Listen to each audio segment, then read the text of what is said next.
Davy Jones, who actually discovered Rodney Bingenheimer. He gave me my first part on television playing your twin on The Prince and the Pauper. That's right. You're the one who gave me my big break in Hollywood. Well, you're the only guy that was as short as I was in town at the time. Right. They're still singing those with digital checks, aren't they? Do they send you those? Once in a while, yeah. All right, well, we ought to do some more programs. Make some more money. Should, yeah. Are you guys going to be doing some more TV? Oh, it looks that way. You never know. Nothing that really I can give you a date on or anything, but there's been a lot of calls, you know, to us from different elements since we did get back together, Davey and I. Yeah. And, well, you saw the reaction, like when Peter showed up on stage. And right. Mike came last night to see the show. Surprised us. Is there a chance that all four of you guys are ever going to get together? You never know. Yeah, we are going to get together. We're going to have a record. It's going to be an album, right? Yeah, we're going to make an album.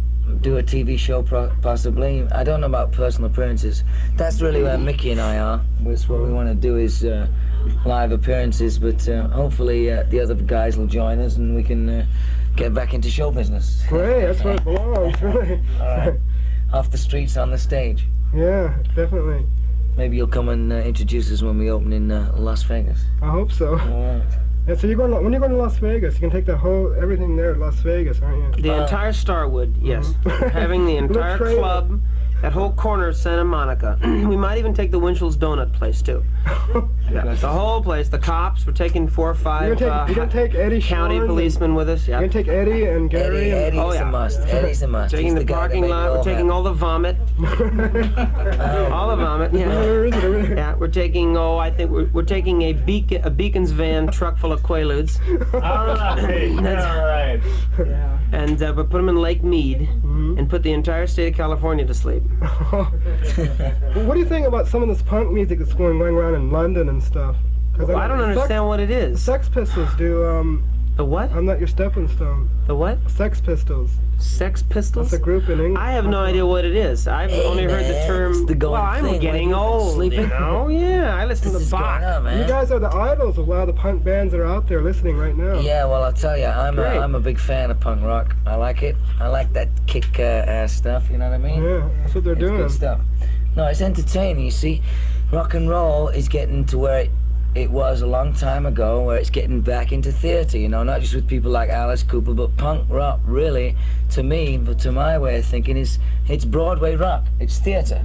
When people start dressing up in costumes instead of going out in their blue jeans, now we're getting back into show business. Right. Yeah. And to me, that's what punk rock is all about. We're doing leather coats and razor blades. Performances, you know, a performance. We're not just going out there all stoned up. We're going out to entertain, and that's the name of the business, you know. Right, yeah. So that's why punk rock's happening now, because they're making an effort. They're not just making up, dressing up, putting weird clothes on. They're putting on a show.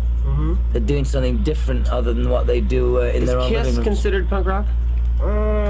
Sophisticated sort of rock. Sophisticated. They started out as punk rock. Once you make all the money and stuff, you're not a punk anymore. Right. Oh, you gotta be poor. Yeah. Punk. Oh, I see. Oh, I'm punk then. Of course it's... Hey! Of course, the Sex Pistols are making so much money being signed to labels and being dropped. You can make a living like that for your entire life. Never release a record. Right. Just be signed, do a couple of sessions. And then get dropped the next week. Right. This is a magazine on the LA punk scene here. Oh, well, let me look at the that. Dogs, the motels, and all that. The dogs? I've been with some dogs at some motels too. But that's another story. Right. And hence came the divorce. But you know, what can I tell you? Actually, anyone. And Rodney naturally is there. Of course he's a Rodney. Why not? These people know how old you are, right? If they only knew, right? You have 3 kids in Duarte. No. Right? You have a little house in San Fernando Valley. Right. Dog, station wagon, right? Dog. Cookbooks on the weekends, everything. Apple pie. No, he's clean cut. Rodney's clean cut. Rodney's very clean cut. Definitely. He brings the people what they want. I give them a delivery. Put on your Rod Stewart wig every day. Right. Go out and this is actually a wig. kick ass. Right. So business, because he can show us all a few tricks. Really? Yeah. He really loves the Ramones. I took him up to meet. Well, so how about your record? When's that gonna happen? Someday. I'm waiting for the label and the... I could be the. Can you sing, Rodney? Of course, he can sing. Sure, I could sing. Sure. Me, do, re. Good. That's all you need. Give to me do. dough. Give me That's Ray. it. You got it. Ray. So what? Let me ask you this: on the station. I listened last week when Smokey was on, Yeah. and we're gonna have a big darts match up at the King's Head in Santa Monica. And when's that going to be? We should write it down. Probably this week sometime, you know, like maybe Thursday or Friday night. We're gonna have with Jackie Lomax and some other English buddies there, and we're gonna have a nice darts game. But what about when are they gonna be performing in town? Oh, they're just here recording. They'll be here for about a month now. Because what record are they on? What label? Living Next Door to Alice. They're on RSO. Oh yeah, that's not punk. That's just. No, but the writers that write for them are the guys who write for like Susie Quattro, she's very into the punk scene. What about somebody like Mark Bolan? Is he like, is he punk? Well, he's glitter, but glitter is sort of changing to punk right now. Oh, I see. Glitter's gone to punk. Yeah, the people that like glitter like punk. I call punk dirty glitter. Huh? Dirty glitter.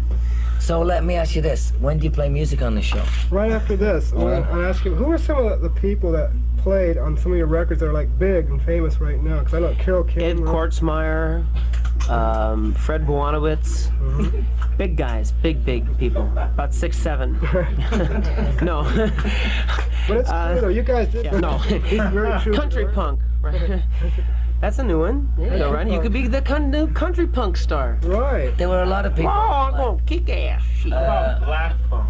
There was David Gates used to do some stuff Yeah, he with was us. in Bread, right?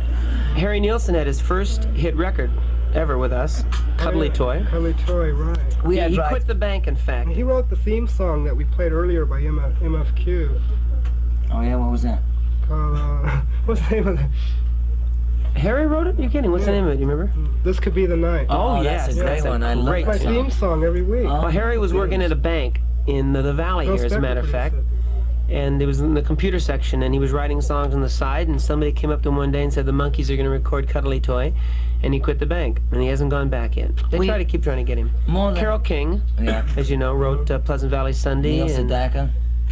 then who else? some Well, stuff. Tommy Boyce and Bobby Hart obviously wrote a tremendous amount of Oh material. yeah, I heard that Tommy Boyce is still writing. He wrote for the #1 group in England right now called Shawadi Wadi. Yeah, he had their hit record. He's changed his name. He'll kill me if I tell you, but I will anyway. He changed his name to Tommy Fortune. Oh, I saw it in the English Yeah, charts. and he's writing with a kid named Bobby Fame, and so it's Fame and Fortune. Famous Fortune. He comes up with the Look at that hooks. title. He's got some great hooks, that guy. We had a lot of, you asking about the people that used to play for us. Well, there were a lot of great musicians, you know, that have gone on. Stephen done a lot of Stills. Stuff. Yeah. Right. But mostly it was I remember songwriters. I tried out for the original Monkees. I stood in line with Stephen Stills and Danny Hutton. I'm sorry, I was the guy. Right, you got I it. got- Paul Williams never forgives me for that. He was up for it, and he says, he was up for that. He was also for Circus Boy, Right. and I got that. You guys, I swear, must have blown so much money. It's unbelievable. I remember seeing you. You had like 5 cars. You had antique Rolls Royces. Yeah. And a whole I'd rather slew of not talk cars. about it, Rodney. Oh. Thank you. Now that's okay. Can we go on to another And the subject? parties up at Peter Tork's house. A lot of Jimi parties. Hendrix and Yeah, a lot of Buffalo parties. Springfield, the Hey, Who. well, if I hadn't, we hadn't have blown it on parties, we'd have given it to the government. Well, money is made to be spent. You know, who That's knows true. Right. what the future's going to Exactly, be. You know? yeah. When you got the money, you spend No, it. we did. We spent a lot of money. We made a lot of money, and we spent a lot of money. But it's misleading, you know. You hear about people making $800,000, $1 million, and you forget that right off the top, the government takes half. Yeah. Then your And that only managers and leaves you with agents. 400,000. Yeah, and then your managers and agents takes 25, 30, 40%. Then you have people that leap up from the past that claim they own you when you were like a little kid or something. It's misleading. Owns the And the name. and the guys in England, geez, you know, well, that's why they're all coming over here. I mean, the government over there taking 90%, 95, 99%. No matter what it is, you come out ahead, even if you make $10, you know? Yeah. It's more than you went in with, and it's an experience. You can't expect to save everything you make. You got to spend a little bit, you know? Spend a lot. And Screen Gems owns the name, the Monkees. That's why you can't say the Monkees. They own that name apparently or something? Well, we're not saying it because we aren't that yet. Or, you know, I mean, if we get back together, the 4 of us, it'll be that, yeah. I'm pushing for it. I would like hope to you see the guys 4 of get us do together. something together.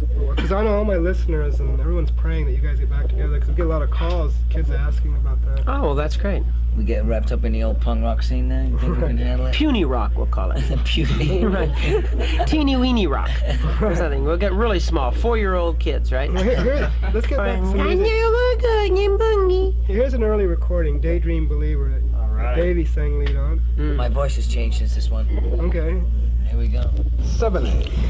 What number is this, Chip? 7A. Okay, no, I mean, like, don't get excited, man. It's because I'm short, I know.